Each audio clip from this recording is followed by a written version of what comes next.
믿을 수 없어요. 엄마 뭐 했어?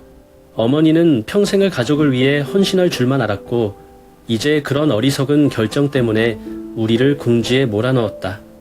엄마는 가족이란 게 뭔지 알아? 가족이요 가족이 숫자와 돈이면 나는 차라리 필요하지 않다. 당신이 말하고 있는 가족은 욕심이나 배신감밖에 없다. 당신은 아버지의 유산을 받을 자격이 없습니다. 인천에서 소박하고 평온한 삶을 살았지만 남편이 세상을 떠난 후 모든 것이 바뀌었다. 평생의 사랑과 추억이 담긴 집이 갑자기 가족 갈등의 중심이 됐다. 배신과 내가 가장 믿었던 사람으로부터의 탐욕 사이에서 나는 어쩔 수 없이 맞서서 남은 것을 보호하고 내 자신의 평화를 되찾아야 했다. 이것은 확고부동함, 가족애, 그리고 가슴 아픈 결정에 대한 이야기이다. 저는 인천시 변두리에 있는 작은 집에 사는 67세의 하은이라고 합니다. 동네 주변의 작은 길과 지붕을 하얗게 덮은 폭설이 내린 정월 어느 날 아침이었다. 살을 애는 듯한 찬바람이 불어서 사람들은 따뜻한 담요로 영원히 몸을 싸고 싶게 만든다. 그러나 그날 나는 40년 동안 함께했던 배우자였던 남편을 마지막 안식처로 배웅해야 했다. 우리는 함께 수많은 우여곡절을 겪었고 신혼의 힘든 날들, 좁은 새방에서 살아야 했고 우리 자신의 집을 지을 수 있을 만큼 충분한 돈을 모을 때까지 함께했다. 우리가 조심스럽게 벽돌 하나, 문 하나하나를 골라 쓴 이 집은 이제 이상하게 텅 비어 있다. 그는 항상 일찍 일어나서 따뜻한 주전자를 준비하고 이른 아침 빛을 맞이하기 위해 창문을 여는 사람이었다. 이제 아무도 그런 짓을 하지 않습니다. 그가 세상을 떠난 날 친척들이 모두 참석했다. 서울에 사는 아이들, 부산에 사는 아이들 소식을 듣고 급히 돌아왔습니다. 우리가 사는 동네도 조용히 아픔을 나눴다. 그는 조용한 사람이지만 사람들에게 매우 인기가 있다. 나는 그가 이웃집 아저씨를 도와 집을 수리했을 때나 작은 이웃 소녀에게 그것을 좋아하는 것을 알기 때문에 시장에 가서 떡을 몇 번 사줬을 때를 아직도 기억한다. 그 후 며칠 동안 나는 긴 꿈속을 걷는 것 같았다. 그가 여전히 앉아서 신문을 읽거나 집모퉁이에 걸려있는 낡은 외투를 볼 때마다 나는 마음이 조여지는 것 같았다. 때때로 나는 그가 젊었을 때 시끌벅적한 말다툼 때문에 아직도 나에게 화가 나 있는지 궁금하다. 하지만 저는 그가 이해했다는 것을 알고 있습니다. 그 논쟁들은 우리가 나눴던 사랑의 작은 부분일 뿐이라는 것을요. 긴 인생도 길지 않지만 짧은 인생도 그리 길지 않다. 지나간 길을 돌아보면 그 짧은 40년 동안만이라도 그가 옆에 있어줘서 고마울 뿐이다. 이제 남은 하루, 그 아름다운 추억들이 항상 내 마음속에 남아있도록 살아갈 수 있기를 바랄 뿐이다. 장례식 후에도 여전히 춥지만 마음은 겨울 바람보다 더 춥다. 아들 지호 씨는 남편이 안장된 지 나흘째 되는 날 오후에 찾아왔다. 그 오후, 눈이 그쳤지만 창밖의 희미한 햇빛은 그 집의 무거운 공기를 없애기에 충분하지 않았다. 지호는 아무것도 가져오지 않은 채 할 말은 있지만 어디서부터 시작해야 할지 모르겠다는 듯 지치기도 하고 다급하기도 한 표정으로 들어섰다. 나는 테이블에 앉아 차를 마시며 둘 다에게 따뜻한 녹차 한 잔을 조용히 따랐다. 그는 앉아서 남편과 내가 건설하기 위해 온 힘을 다한 집인 집을 두 눈으로 둘러보았다. 나는 내가 내 조카들에 대해 묻거나 위로하거나 적어도 말할 것이라고 생각하지만 그렇지 않다. 내가 가장 성숙한 생각을 할 줄 안다고 믿었던 지호가 생각지도 못했던 말로 다시 말을 꺼냈다. 엄마. 그가 시작했죠. 낮고 차가운 목소리로 아빠는 언젠가 나에게 이 집이 내 것이 될 거라고 말했어. 엄마 혼자 사는 것도 힘들건 집 이름 서게 해주세요. 그래, 나도 엄마를 돌보기 편해. 나는 아연실색했다. 내가 한 말은 내 심장에 꽂힌 날카로운 칼날이나 다름없어. 저는 그를 바라보며 무언가를 찾으려고 노력했습니다. 약간의 동정심과 약간의 망설임도 있었지만 제가 본 모든 것은 그의 눈빛뿐이었습니다. 너무나 낯설어서 제가 키운 아들이었는지 궁금할 정도였습니다. 지호라고 제가 떨리는 목소리로 말했습니다. 저는 여기서 평생 동안 아버지와 아들들과 함께 살았습니다. 이것은 단지 집이 아니라 추억이며 어머니와 아버지의 삶입니다. 그게 무슨 말이야? 너는 바로 대답하지 않았어. 그는 뭔가를 숨기려는 듯 고개를 숙이고 더 확실한 목소리로 말했다. 엄마, 저는 엄마 생각만 해요. 엄마가 나와 함께 살기 위해 이사하면 외롭지 않을 것이고 나도 관리하기가 편할 것이다. 전부 다 어쨌든 아버지가 말씀하셨어. 그때 내 마음은 정말 조여들었다. 내가 무슨 생각을 하는지 모르겠지만 이 말들은 나를 아프게 할 뿐만 아니라 나를 의심하게 한다. 내가 항상 자랑스럽고 항상 이해한다고 생각하는 아이는 그의 아버지가 돌아가신 지 일주일도 되지 않아 이 집의 소유권을 요구하고 있다. 마치 우리 사이의 모든 아름다운 기억이 탐욕의 어둠에 가려지는 것처럼 나는 뭉클했다. 지호, 아버지가 당신에게 무엇을 남겼는지 우리 가족이 서로에게 주는 사랑만큼 중요한 적이 없어요. 너 정말 지금 엄마한테 이 말을 하는 게 맞다고 생각해? 나는 침착하려고 애썼지만 목소리는 떨림을 감추지 못했다. 지호는 더 이상 말을 하지 않았다. 그는 조용히 나무 위에 눈송이가 남아있는 창문을 바라보았다. 방 분위기가 점점 무거워진다. 나는 이것이 오해인지, 너의 작은 가족의 압력인지, 아니면 내 아이를 그렇게 변화시키는 다른 무엇인지는 모르겠다. 하지만 분명히 우리 모녀의 관계는 깊은 균열이 생겼고 쉽게 회복되지 않을 것이다. 나는 며칠 전만 해도 남편의 웃음소리가 남아있던 거실에 조용히 앉아 있었다. 그의 말은 조용한 공간에서 다시 울려 퍼지는 것 같았다. 은희야, 무슨 일이 생기면 아무도 이용하게 하지 마. 이 집은 너의 것이다. 지켜주세요 라고 말씀하셨을 때 저는 농담으로 이렇게 말했습니다. 누가 당신을 이용하려 하겠어요? 우리 아이들은 착하고 효도하잖아요. 하지만 지금 일어나고 있는 일은 제 마음을 심연에 빠뜨리고 있습니다. 그날 밤 지호와의 대화 이후 잠을 이루지 못했다. 나는 침대에 앉아 두꺼운 담요로 몸을 감싸고 눈송이에 희미한 가로등이 번쩍이는 창밖을 바라보았다. 저는 스스로에게 물었습니다. 제 남편이 제가 깨닫지 못한 것을 보았을까? 왜 집 얘기를 꺼내서 집을 지키라고 했을까요? 무슨 일이 일어날지 미리 알고 있었던 것처럼요. 남편과 지호의 사소한 일들도 떠올리기 시작했다.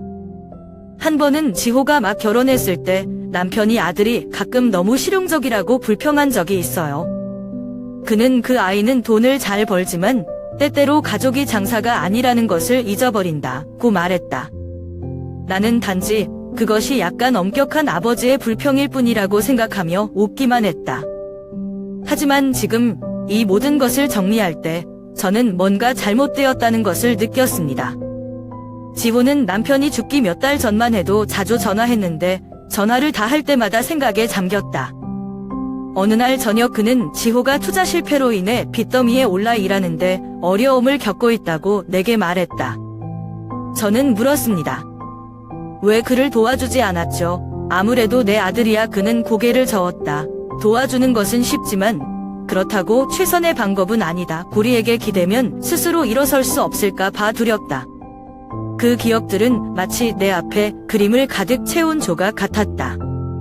저는 제 남편이 오래전에 지호의 변화를 알아차렸을지도 모른다는 것을 깨닫기 시작했습니다. 그는 단지 제 마음을 아프게 하지 않기 위해 말을 제대로 하지 않았을 뿐입니다. 하지만 이제는 모든 것이 적나라하게 드러났다. 내가 항상 자랑스러워하는 아들은 알고 보니 이 집을 단지 안식처일 뿐 아니라 재산으로 보는 것이 계산의 대상이었다. 다음 날 지호랑 다시 앉기로 했어요. 나는 그를 비난하거나 비난하기 위해가 아니라 모든 것을 명확하게 말하기 위해 초대했다. 내가 집에 들어왔을 때 나는 이미 집 소유권을 증명하는 서류를 준비했다. 지호라고 저는 말했습니다. 이 집은 단지 재산이 아니라는 것을 알아주셨으면 합니다. 이곳은 부모님과 자식이 평생 살아온 곳이며 자식과 여동생을 키우는 곳이다. 내가 정말 힘들다면 나는 기꺼이 도와줄게. 하지만 결코 가족을 쟁탈의 장소로 만들지 마. 그는 가만히 앉아있다가 놀란 얼굴로 나타났다. 내가 한 말이 너를 깨우기에 충분한지는 모르겠지만 나는 단지 이것이 내가 해야 할 일이라는 것을 안다. 남편의 조언 때문만이 아니라 우리 가족이 수년 동안 지켜온 것을 지키기 위해서이다. 그 긴장된 대화 후에 지호와 그의 아내 수지는 우리 집에 더 자주 들르기 시작했다. 그들은 예상치 못한 시간에 옵니다. 때로는 퇴근 후 늦은 저녁이 되기도 하고, 때로는 집을 청소하기도 전에 주말 새벽에 옵니다. 처음에는 아들과 며느리가 때 아닌 말 끝에 균열을 치유하려고 하는 것 같다고 생각하며 기쁨을 느꼈다. 하지만 시간이 지날수록 그들이 올 때마다 이야기가 집이라는 주제로 되돌아간다는 것을 깨달았습니다. 그날은 일요일이었고 겨울이 거의 끝나가는데도 여전히 추웠다. 지호와 수지는 제가 정말 좋아하는 김치, 미역국, 떡 등 큰 음식 봉지를 가지고 옵니다. 저는 그들을 집으로 데려와서 차를 끓이고 거실에 앉혔습니다. 수지는 부드러운 미소를 지으며 이야기를 시작했다. 엄마, 혼자 사는 게 외롭다는 거 알아요. 이 집도 너무 커서 엄마 혼자 청소하는 것도 힘들다. 아니면 우리가 어머니를 돌볼 수 있도록 엄마와 아내와 아이들과 함께 살까? 옆에 앉은 지호는 수진의 의견이 가장 완벽한 해결책이라는 듯 고개를 끄덕였다. 나는 잠시 침묵을 지키다가 대답했다. 자식들이 엄마를 걱정해줘서 고마워. 하지만 여기선 엄마가 익숙하다. 집은 크지만 이사보다는 엄마가 따뜻해. 무시하지 않고 지호는 꼬집는 듯한 목소리로 덧붙였다. 하지만 엄마, 아버지는 이 집이 당신을 위해 남겨진 것이라고 말씀하셨어요. 나는 단지 아버지의 뜻을 따르고 싶다. 엄마는 나를 믿지 않으세요? 가슴이 벅찬 기분이었다. 가족을 항상 사랑하는 남편인 남편은 이 집이 누구의 것이어야 하는지 절대 말하지 않습니다. 저는 그것을 잘 알아요. 하지만 지호는 말을 사실로 바꾸려는 듯 반복해서 말했다. 나는 내 눈을 보고 수진에게로 돌렸다. 그때 저는 며느리로부터 이상한 시선을 받았습니다. 더 이상 부드러운 눈빛이 아니라 그녀가 무엇을 계산하고 있는 것처럼 차가운 눈빛이었습니다.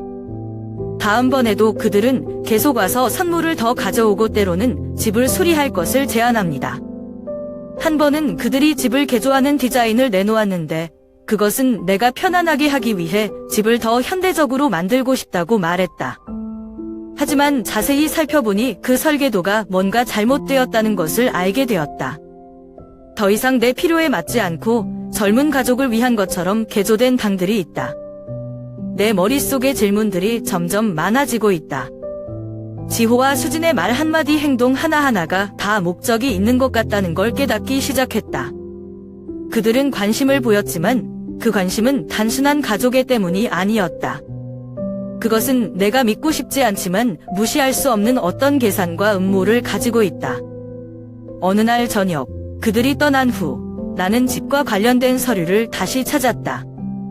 남편이 보관하던 오래된 나무 상자를 열자 죽기 전에 그가 쓴 유서가 보였다. 그는 분명하게 언급했다. 이 집은 우리 부부의 공동 재산이다. 내가 먼저 떠나면 은희의 전유물이고 아무도 간섭할 권리가 없다. 나는 종이를 들고 눈물을 흘렸다. 저는 집뿐만 아니라 남편의 명예도 보호하기 위해 제가 무엇을 해야 하는지 알고 있습니다. 2월의 어느 날 저녁, 여전히 쌀쌀한 날씨였다. 지호는 평소처럼 수진이를 데려오지 않고 우리 집에 혼자 왔다. 나는 부엌 식탁에 앉아 따뜻하게 하기 위해 따뜻한 생강차를 한 잔 마시고 있었고 그가 들어왔을 때 그의 얼굴은 긴장된 표정이었다. 그는 내가 앉기를 기다리지 않고 방 한가운데로 곧장 걸어갔고 목소리는 다소 화가 났습니다. 엄마, 무슨 생각하는지 모르겠어요. 나랑 수진이는 엄마를 위해 모든 걸 다 했어. 우리는 자주 들렀고 음식을 가져오고 엄마를 걱정했지만 엄마는 나를 전혀 믿지 않았다. 그게 얼마나 상처받았는지 알아요, 엄마? 나는 찻잔을 탁자 위에 내려놓고 너를 바라보았다. 지호, 엄마는 너와 수진이가 한 일을 결코 부정하지 않아. 하지만 솔직히 말해봐. 내가 하는 일은 나를 위한 거야? 아니면 다른 것을 위한 거야? 내가 방금 한 말이, 그는 즉시 반응했다. 엄마, 어떻게 그렇게 말할 수 있어요? 설마 내 눈에는 내가 욕심쟁이에 불과해? 엄마, 내가 엄마 아들인 거 잊었어. 너의 목소리가 점점 더 커졌지만 나는 여전히 침착함을 유지했다. 나는 오늘 내가 오랫동안 회피해온 진실을 직시해야 한다는 것을 안다. 지호라고 제가 천천히 그러나 확실히 말했습니다. 만약 당신이 정말로 나를 걱정한다면 왜 당신의 아버지가 돌아가신 후 재산이 가장 먼저 언급했을까요? 그게 어머니를 어떻게 느끼는지 이해합니까? 내 말에 가로막힌 것처럼 조용히 서 있어. 나는 너의 눈빛에서 찢어지는 것을 보았지만 동시에 나는 내가 잘못을 인정하고 싶지 않은 것처럼 고집을 느꼈다. 엄마라고 지호는 목소리를 높였고 이번에는 목소리가 낮아졌지만 여전히 불만을 감추지 못했다. 저는 단지 엄마만을 생각해요. 엄마가 혼자 여기 사시는 게 너무 불편하고 이 집을 나한테 넘겨주면 내가 더 잘 처리할 수 있을 거야. 수진이가 저한테 이 얘긴 하지 말라고 조언한 거 알아요. 하지만 저는 엄마에게 숨기고 싶지 않아요. 그냥 도와주고 싶은데 내가 나쁜 의도를 가지고 있는 것 같아. 나는 가슴이 뜨끔함을 느꼈다. 엄마로서 나는 항상 내 아이가 잘 살고 성공하기를 바라지만 이제 나는 우리 사이의 거리가 점점 커지는 것을 볼 뿐이다. 지호에게 상처를 주고 싶지는 않지만 탐욕의 명백한 징후를 눈감아 줄 수도 없어요. 지호라고 말했죠? 눈을 똑바로 뜨고 당신을 쳐다봤죠. 당신에게 많은 압박이 있었다는 걸 알아요. 하지만 너희 아버지가 살아계신다면 그는 내가 이 집을 계산하기 위한 자산으로 만드는 것에 동의하지 않을 거라는 것도 알아. 아버지와 아들은 항상 가족이 사랑하는 곳이지 다투는 곳이 아니라고 믿었습니다. 조용히 해. 내 말이 내 마음을 바꾸게 할지는 모르겠지만 내가 이 집을 지킬 수밖에 없다는 걸 알아. 내가 40년 동안 사랑했던 남편에 대한 기억을 지켜주고 남은 시간 동안 내 자신을 위해 무언가를 남겨두는 거야. 늦봄 바람이 창틀을 파고드는 3월의 어느 오후였다. 평소처럼 지호와 수진이를 집으로 초대해 차와 떡을 좀 준비했다. 하지만 이번에는 제가 생각하지 못했던 실험을 할 준비가 되어 있습니다. 그들의 마음을 이해하기 위한 실험이죠. 나는 유언장을 쓰기로 작정한 척하면서 그들에게 집을 물려주었다. 나는 펜과 함께 종이를 책상 위에 올려놓고 부드럽지만 확실한 목소리로 말했다. 여러분, 안심하십시오. 나는 신중하게 생각했습니다. 이 집은 엄마가 너희 둘을 위해 남겨두셨다. 엄마가 믿는 건 이게 우리 가족한테 좋을 거야. 나는 그들을 똑바로 쳐다보며 반응을 기다렸다. 처음에는 지호와 수진이 모두 놀란 표정을 지었지만 눈빛에는 금세 묘한 빛이 드러났다. 평소처럼 먼저 말을 꺼낸 수진이는 목소리가 귀에 거슬릴 정도로 감미롭다. 엄마, 정말 그렇게 결정했어요? 나와 지호는 너무 고마웠다. 하지만 엄마는 우리와 함께 살기 위해 이사 갈 것이라고 약속해야 합니다. 그래야 우리가 안심할 수 있다. 옆에 앉은 지호는 얼굴이 살짝 가벼워졌지만 동시에 흥분을 감추지 못했다. 엄마, 정말 고마워요. 엄마가 부족하지 않게 잘 챙겨줄게. 나는 고개를 끄덕이며 만족한 척했다. 하지만 그들의 눈빛과 태도의 변화를 무시할 수 없다. 그날부터 모든 것이 점점 분명해졌다. 한 번은 수진이가 회사 일로 바쁠 때 지호가 우리 집에 혼자 왔었어요. 그는 집에 들어갔지만 이번에는 상냥함이나 인내심이 없었다. 그는 바로 그 문제에 들어갔고 긴장한 목소리로 거의 화를 냈습니다. 엄마, 왜 계속 이 일을 꼬시는 거죠? 엄마에게 말했으니까 우리를 그만 방해하세요. 엄마는 이 나이인데 이 집을 왜 지키세요? 엄마, 내 생각 안 해. 그 말은 내 뺨을 때리는 것과 같았다. 나는 가슴이 뜨끔함을 느꼈지만 침착하려고 노력했다. 내가 대답하기 전에 수진이가 밖에서 들어왔다. 어느새 그녀는 문간에 와서 서서 대화를 듣고 있었다.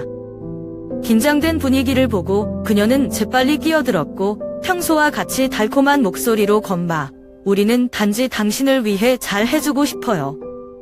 라고 말했다. 엄마, 생각해봐. 우린 다른 사람 말고 널 위해 이 모든 걸 했. 나는 그들을 돌아보았다. 내가 모든 사랑을 다해 키운 아들과 내가 친딸로 보았던 며느리. 그러나 지금 내가 느끼는 것은 교묘하게 은폐된 허위뿐이다. 그날 저는 더 이상 말하지 않았습니다.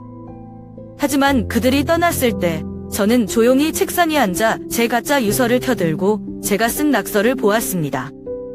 알아요. 이제 이 집을 지키기 위해 행동해야 할 때예요. 재산이기 때문만이 아니라 제 남편과 제 인생의 남은 전도이기 때문이죠. 저는 그들이 다음에 올 때 제가 진실을 말할 때라고 결정했습니다. 그리고 이번에는 그 누구도 더 이상 이용하지 못하게 할 것이다. 옅은 황금빛 햇살이 창문을 통해 내리쬐는 주말 오후였지만 집의 무거운 분위기를 완화시키지는 못했다. 지호와 수진이 다시 오더니 이번에는 둘 다 예전처럼 달콤함이나 가식적인 인내가 없이 노골적으로 불쾌한 표정으로 나와 마주 앉았다. 나는 오늘 무슨 일이 있을 것이라고 예상했다. 내가 찻잔을 탁자 위에 놓았을 때 지호는 오래 기다리지 않고 바로 말했고 그의 목소리는 짜증으로 가득 차 있었다. 엄마, 우리는 영원히 이렇게 있을 수 없어요. 엄만 명확한 결정이 필요해. 이 집은 아버지가 내게 물려주라고 말씀하셨다. 엄마가 또 뭐 하려고? 어머니 혼자 사시는 거 불편하지 않아요? 나도 모르게 웃음이 나올 정도로 쓴웃음을 지었다. 나는 찻잔을 내려놓고는 서두르지 않고 지호를 한참 바라보기만 했다. 마지막으로 나는 덤마에게 좋은가, 아이들에게 좋은가 라고 반복하면서도 차가운 목소리로 말했다. 엄마를 사랑해서 왔니? 아니면 이 집을 위해서 왔니? 제 질문이 옆에 수진이가 앉았는데 지호가 안 나왔어요. 그가 탁자에 손을 세게 부딪혔고 큰 메아리가 나를 놀라게 했지만 나는 여전히 그를 떠나지 않는 눈빛을 유지했다. 엄마, 그건 불공평하다고. 지호가 분노로 얼굴이 빨개지면서 소리쳤다. 저는 엄마의 아들이고 가족을 책임지는 사람입니다. 이 집은 내 것이라고 약속했어. 엄마가 왜 잡아놨어? 엄마는 이 텅 빈 집에서 평생을 혼자 살 생각이야. 나는 너의 말에서 분노와 실망을 느꼈지만 동시에 고집과 이기심도 분명히 보였다. 나는 일어나서 남편의 기념품이 보관되어 있는 벽장 모퉁이로 걸어갔다. 나는 작은 상자를 꺼내서 뚜껑을 열고 남편의 유서를 책상 위에 놓았다. 지호, 이건 내 아버지가 남긴 유언이야 라고 나는 침착하면서도 단호한 목소리로 말했다. 아버지는 이 집이 제 집이라고 말하지 않으셨어요. 그는 어머니에게 물려주었고 어머니에게 그것을 보호하라고 말했습니다. 재산 때문이 아니라 우리 삶의 사랑과 기억, 노력이 깃든 곳이기 때문입니다. 엄마가 그런 걸 쉽게 포기할 수 있을 것 같아. 방이 이상하게 조용해졌다. 수지는 무슨 말을 기다렸다는 듯 힐끗 지호를 쳐다보았지만 그는 그냥 앉아 입술을 깨물며 아무 말도 하지 못했다. 나는 계속 말했다. 지호, 내가 힘든 거 알아. 도움이 필요하시면 제가 할 수 있는 모든 것을 해드릴 준비가 되어 있습니다. 하지만 엄마는 이 집이 쟁탈전이 되도록 내버려 두지 않을 것이다. 당신이 정말로 어머니를 사랑한다면 당신은 그것을 이해하고 존중해야 합니다. 결국 지호는 자리에서 일어나 수진의 손을 잡고 짧게 덤마가 그렇게 결정했으면 우리도 할 말이 없다 오고 말하자 그들은 뒤돌아보지 않고 집을 나섰다. 문이 닫히자 낯익은 방에 앉아 피로가 감돌았다.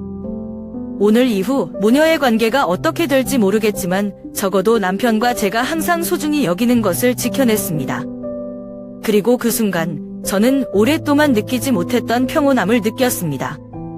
어느 4월 초 아침 햇빛이 따뜻해지자 남편의 방을 치우기로 했습니다. 이 방은 먼지로 오랫동안 덮여 있었고 책상 위에 놓인 독서용 안경부터 의자에 걸려있는 스웨터까지 모든 것이 그가 살아있을 때 그대로 유지되었습니다. 마음을 놓기 위해 청소를 하고 싶었지만 뜻밖에도 책상 아래의 작은 서랍에서 오래된 편지와 서류 뭉치를 발견했다. 편지는 내가 좋아했던 익숙한 필체로 남편이 썼다. 나는 조심스럽게 그것을 열었고 각 글은 내 마음 깊숙이 소용돌이쳤다. 은희, 만약 내가 이 편지를 읽을 수 있다면 나는 아마도 더 이상 너의 곁에 없을 것이다. 살아있을 때 이 모든 것을 너에게 말하지 못해서 미안해. 지호는 우리 아들이고 사랑하지만 성격도 잘 알아요.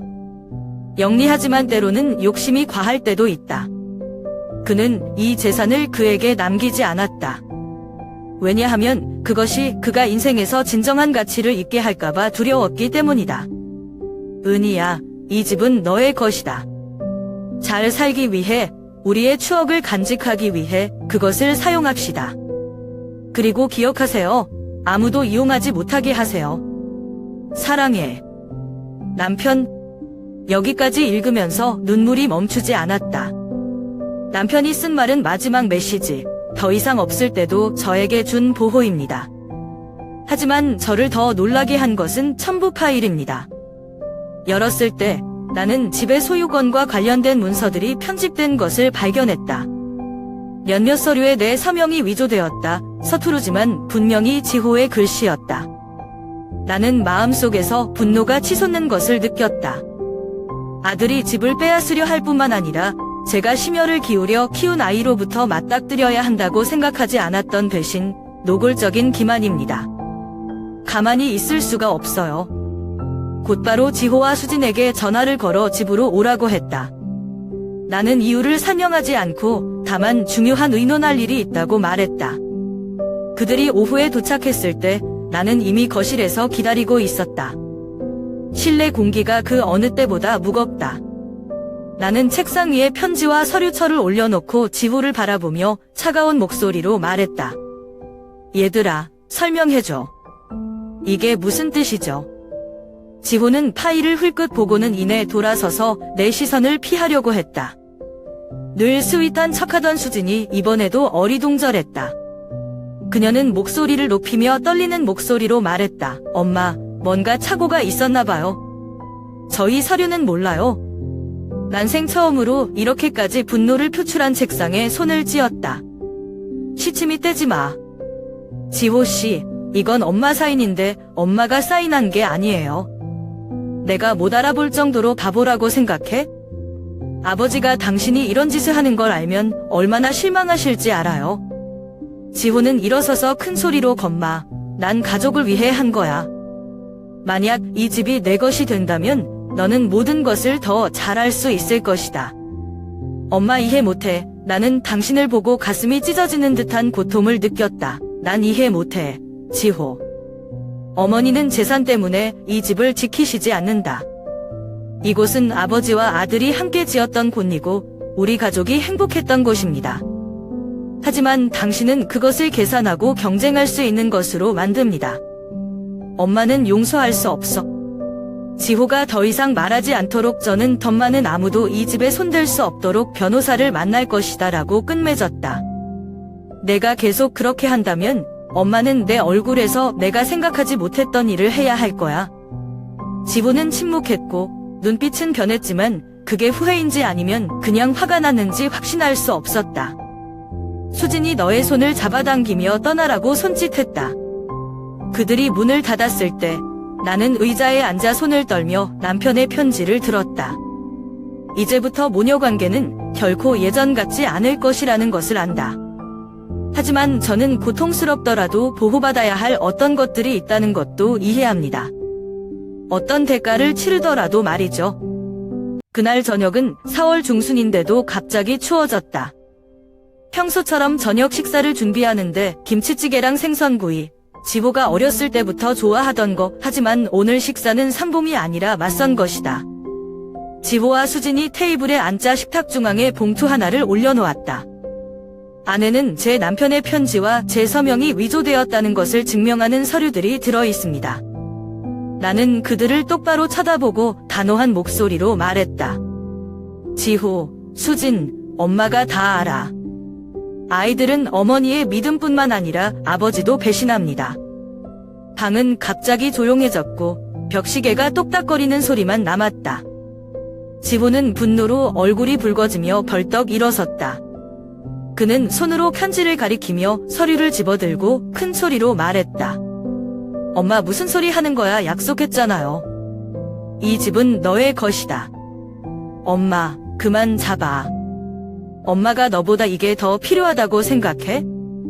내가 이 가족을 떠맡는 거지, 엄마가 아니야. 지호의 말은 내 마음을 칼로 긋는 것 같았다. 그러나 내가 대답하기 전에 수진도 끼어들었고 목소리는 예전처럼 달콤하지 않고 풍자로 가득 차 있었다. 엄마는 이기적이다. 우리는 어머니를 위해, 어머니를 돌보고, 어머니를 걱정하기 위해 모든 것을 했습니다. 그런데 엄마는 우리를 이렇게 대하신다. 우리가 그럴 만하다고 생각해. 나는 숨을 깊이 들이마시고 침착하려고 노력했다. 나는 일어나서 둘 다 똑바로 쳐다보고 느리지만 무거운 목소리로 말했다. 지호 씨, 아버지는 저에게 아무 약속도 하지 않으셨어요. 이것이 그의 유언이다. 그는 이 집을 어머니에게 물려주었고 그가 왜 그랬는지 잘 알고 있었다. 내가 무슨 짓을 했는지 내가 모를 것 같아. 서류 위에 쌓인 엄마가 가짜인 줄 몰랐니? 내 말이 지호를 멈추게 했고 그의 눈빛은 당황스러움을 드러냈지만 여전히 강인하게 했다. 수진이는 사념을 기다렸다는 듯이 그를 쳐다보았다. 이해 못해 지호가 더듬거렸다. 저는 단지 이 가족을 위해 좋은 일을 하고 싶습니다. 내가 그렇게 하지 않으면 모든 것이 통제불능이 될 것이다. 나는 내가 할 수 있을 줄은 몰랐던 쓴웃음을 지었다. 가족에게 좋은가 아니면 너 자신에게 좋은가, 지호. 나는 한때 내가 사려 깊고 사랑할 줄 아는 사람이라고 생각했지만 오늘 깨달았어. 내가 모든 것을 탐욕스럽게 지배하고 있다는 것을. 수진이 갑자기 끼어들자 날카로운 목소리로 엄마가 그렇게 말하는 것은 옳지 않아. 저와 지호는 단지 가족의 재산을 보호하려고 했을 뿐입니다. 어머니가 그렇게 고집하면 온 가족이 논쟁할 수밖에 없을 것입니다. 며느리에게 눈을 돌리며 가족 재산. 이 집은 쟁탈할 것이 아니다. 이것은 아버지와 어머니의 추억이고 아이들을 키우는 곳이다. 하지만 아이들은 그것을 흥정할 물건으로 만들었습니다. 수진아, 내가 지호를 정말 사랑한다면 이런 행동을 방조하지 말고 자식의 도리에 맞게 살라고 충고해야 해. 내 말은 수진이를 침묵시켰고 지호는 고개를 숙였다. 하지만 저는 그 침묵이 사과가 아니라 회피할 수 있는 방법일 뿐이라는 것을 알고 있습니다. 그날 저녁 식사를 마치면서 나는 결코 내가 너희들이 계속하면 나는 관계를 끊을 뿐만 아니라 모든 것을 법으로 만들 것이다 라고 말할 필요가 없을 것이라고 생각하지 않은 말로 끝맺었다. 이것은 내가 원하는 것이 아니지만 내 아버지가 남긴 것을 보호하기 위해 할 거야. 그거 알아도. 방이 다시 조용해졌다. 지호와 수진은 더 이상 말없이 나를 식탁에 홀로 남겨두고 떠났다. 나는 식은 음식을 보고 마음이 조여들었다. 미래가 어떻게 될지 모르겠지만 자신의 친척들과 마주하더라도 끝까지 싸워야 할 것들이 있다는 것을 이해한다. 4월 말 어느 날 저녁, 날씨가 따뜻해지기 시작했지만 우리 집의 공기는 숨막힐 정도로 긴장되어 있었다. 지호와 수진이 오니 이번에는 거리낌이나 은폐가 없었다. 알아요. 모든 것이 한계에 다다랐어요. 우리는 거실에 마주 앉아 식탁의 노란 불빛을 비추며 세 사람의 긴장한 얼굴을 밝혔다. 방금 찻잔을 내려놓았고 지호는 분노에 찬 목소리로 말했다. 엄마, 솔직하게 말할게요. 엄마가 이 태도를 계속 유지하면 우리는 더 이상 이야기할 수 없다. 이 집에 혼자 사는 엄마는 쓸모가 없다. 넘겨줘. 내가 다 알아서 할게. 고집 부리지 마. 나는 화가 치밀어 오르는 것을 느꼈지만 침착하려고 노력했다. 지호, 내가 내 의도를 모를 것 같아. 엄마는 조용했고 참았지만 오늘은 더 이상 참을 수 없다. 엄마 돌보기. 너희들은 단지 재산을 강탈하기 위해 여기에 왔다. 너희들은 나를 전혀 신경 쓰지 않아. 그냥 이 집이야. 내 말은 방 안에서 폭탄이 터지는 것 같았다. 지호는 즉시 벌떡 일어나 손을 탁자 위로 세게 내려쳐 찻잔을 흔들었다. 의자가 바닥에 쏟아지는 소리가 귀에 거슬리게 울렸다. 그의 얼굴은 분노로 붉어졌고 그의 목소리는 나를 덮칠 정도로 컸다. 엄마 그만 말해. 이 얘길 법정으로 가져갈게. 엄마가 얼마나 오래 이 집을 지킬 수 있는지 보자. 저는 거기 앉아서 제 아들을 보면서 낯선 사람을 마주하는 것 같았습니다. 그의 눈은 적대감으로 가득 차 있었고 자식의 감정은 남아있지 않았다.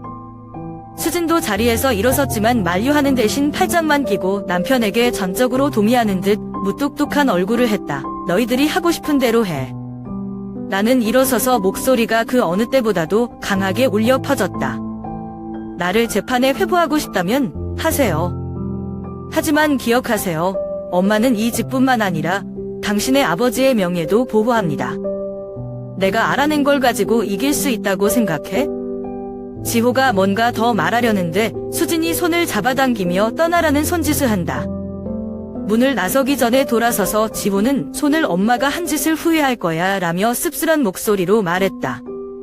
문이 닫혔을 때 저는 의자에 앉아 고통, 실망, 분노 등 온갖 감정으로 마음이 뒤엉켜 있었습니다. 한때 가족의 웃음으로 가득했던 집안을 둘러보니 지금은 그저 싸늘한 전쟁터일 뿐이다. 알아요. 아직 끝나지 않았어요. 하지만 저는 또한 재산 때문이 아니라 남편이 남긴 것, 제 자신의 존엄성 때문에 싸울 준비가 되어 있다는 것도 알고 있습니다. 아들을 상대하더라도 물러서지 않겠다. 폭풍과 같은 긴장의 나날을 보낸 후 재판은 마침내 종말을 고했다. 어느 때보다 인천 하늘이 맑았던 6월 초하루였지만 마음은 무거웠다. 법정 안에 앉아 판사의 주장을 한마디 한마디 듣고 있자니 주변이 온통 흐릿해진 느낌이었다. 법원은 그 집이 한은희 씨의 법적 소유라고 판결했다. 동시에 지호 씨와 수진 여사는 위법 행위로 인한 벌금 및 집행유예 등 문서 위조 행위에 대한 법적 책임을 질 것이다. 그 말들이 공간에 메아리 쳤지만 저는 만족하거나 안도하지 않았습니다. 대신 내 마음은 슬픔과 허전함만 남았다. 내가 기대했던 아들 지호는 이제 자신의 행동으로 인한 결과를 직시해야 한다. 재판이 끝났을 때 나는 법원에서 나왔다. 햇빛은 쨍쨍한데 마음은 추워요. 저는 제가 집을 지켰다는 것을 압니다. 재산적 가치 때문이 아니라 남편과의 약속이기 때문입니다. 우리가 평생 쌓아온 추억과 애정에 대한 제 책임입니다. 하지만 갚아야 할 대가가 너무 크다. 얼마 지나지 않아 나는 집을 팔기로 결정했다. 그 집은 한때 사랑이 넘치는 곳이었지만 지금은 가슴 아픈 기억과 논쟁만 남아있다. 집을 팔아서 나온 돈은 내가 다시 시작하기에 충분하지만 무엇보다도 평화롭게 살 수 있는 곳을 찾고 싶다. 나는 커뮤니티 센터 근처의 조용한 지역에 위치한 작은 아파트를 선택했다. 아파트는 크지는 않지만 따뜻하고 내 삶에 딱 알맞다. 매일 아침 나는 수도꽃이 만발한 집 근처 공원으로 걸어갈 수 있다. 저는 공동체 활동에 참여하고 요리를 배우며 때때로 동네 아이들을 돌보는 것을 돕습니다. 비록 혼자 살지만 나는 외롭지 않다. 저는 새로운 이웃들과 사귀었고 그들은 제가 오랫동안 제 가족들로부터 느끼지 못했던 따뜻함으로 저를 받아들였습니다. 어느 날 창가에 앉아 찻잔을 기울이던 나는 멀리 내다보며 지호가 일어난 일을 후회한 적이 있는지 궁금해했다. 나는 화가 나기도 하고 무력하기도 한 법정에서 그의 눈빛을 떠올리는 것을 막을 수 없었다. 그럼에도 불구하고 저는 아들이 언젠가 자신의 실수를 깨닫고 고칠 방법을 찾기를 항상 바라고 있습니다. 인생은 항상 평화롭지는 않지만 인생의 마지막 날 동안 나는 현재를 위해 고통에서 벗어나 사는 법을 배웠다. 오래된 집은 이제 기억으로 남아 있습니다. 하지만 저는 이해합니다. 정말 중요한 것은 벽이 아니라 우리가 지난 것을 어떻게 보존하고 소중히 여겼는지에 관한 것입니다. 지호와 수진이 직면한 수개월간의 긴장된 날 이후 법정 싸움은 마침내 끝났다. 두 사람 모두 서류 위조 행위를 감추지 못했고 법원은 그 집이 내 것이 될 것이라고 판결했다. 그들은 집을 잃을 뿐만 아니라 그들이 한 일에 대한 법적 책임도 져야 한다. 그 판결을 받았을 때의 느낌은 형언하기 어렵다. 네, 제가 이겼습니다. 하지만 이 승리들이 제 마음속에 있는 많은 것들을 앗아갔습니다. 아물지 않은 상처처럼 생각할 때마다 가슴이 아픕니다. 나는 여전히 그날 아침 법정으로 걸어 들어갔을 때 걱정으로 가득 찼던 기억이 난다. 저쪽에 서 있는 내 아들 지호는 눈빛이 예전처럼 거만해 보이지 않고 실망만 남는다. 그는 자신의 행동이 이런 결과를 초래할 것이라고는 예상하지 못했다. 내가 사랑했던 며느리 수진이는 이제 더 이상 내 눈의 친척이 아니다. 판사가 판결을 읽을 때 둘 다 얼굴이 창백했다. 판결이 선고되었을 때 나는 어깨에 어떤 무게가 실리는 것 같았다. 그들은 이 가족에게 상처를 입혔고 이제 정의가 찾아왔지만 저는 기쁘지 않습니다. 법원에서 나올 때 나는 그들을 보지 않는다. 저는 더 이상 말다툼을 하고 싶지 않아요. 법원에서 집까지 오는 내내 공허하기만 했다. 그 순간 저는 제가 과연 우승자일지 궁금했습니다. 만약 제가 이 법적 전쟁에서 승리했다면 저는 무엇을 잃었을까요? 제가 지불해야 하는 대가는 매우 비쌌습니다. 깨진 가족, 배신, 그리고 사랑했던 관계. 집을 팔고 나서 가족에 대한 추억, 어릴 적 저녁 대화, 농담에 대한 그리 많은 추억을 담고 있는 그곳에 머물기에는 내 힘이 남아있지 않았다. 나는 그 집을 팔아서 커뮤니티 센터 근처에 있는 더 작은 아파트로 이사했다. 사람이 많이 다니지 않는 조용한 지역이고 내가 꿈꿔왔던 곳이 아니다. 하지만 저는 평화가 필요하고 다시 시작할 곳이 필요합니다. 과거의 흔적이 남아있지 않고 제 자신을 찾을 수 있는 곳이요. 새 아파트는 크지 않지만 내가 자유롭게 살 수 있는 충분한 공간이 있다. 처음 이사 왔을 때 아파트가 백지 같았던 시절을 기억한다. 저는 작은 구석구석을 다시 꾸미기 시작했습니다. 그리 대단한 것은 아니었지만 방의 모든 작은 변화들은 제가 처음부터 다시 하고 있는 것처럼 느끼게 했습니다. 내 삶은 더 이상 과거의 논쟁과 시끄러운 소리에 휩싸이지 않는다. 나는 작은 공원과 간이 식당이 있는 동네 중심가를 산책하기 시작했다. 매일 나는 근처 작은 카페에 혼자 앉아 사람들의 왕래를 보면서 삶이 느려지는 것을 느끼곤 했다. 가끔 옛 이웃들을 다시 만나는데 그들은 항상 동정 어린 눈빛으로 저를 마치 모든 것을 잃은 사람처럼 쳐다보곤 합니다. 하지만 저는 그렇게 보이지 않아요. 저는 가족을 잃었지만 제 자신에게서 평화를 찾았어요. 과거의 그림자, 지호, 수진의 모습, 또는 가족이 함께 모였을 때를 더 이상 바라볼 필요가 없었습니다. 어느 날 커피를 마시다가 혼자 앉아있는 나이든 남자를 우연히 만났다. 그는 저를 보고 미소를 지었고 우리는 이야기를 나누기 시작했습니다. 이유는 모르겠지만 이 대화에서 뭔가 마음이 놓이는 것이 있어요. 그는 인생은 항상 외로움을 느낄 때가 있지만 혼자 사는 법을 배우는 것이 중요하다며 소박한 것에서 즐거움을 찾는다고 말했다. 가족이 없을 수도 있지만 혼자서도 행복하게 살 수 있다고 느낀 첫 순간 중 하나였다. 내가 내 아이들을 사랑하지 않아서가 아니라 더 이상 내 것이 아닌 것을 버리는 법을 배웠기 때문이다. 어쨌든 저는 이 새로운 삶에서 행복을 찾을 것이라고 믿습니다.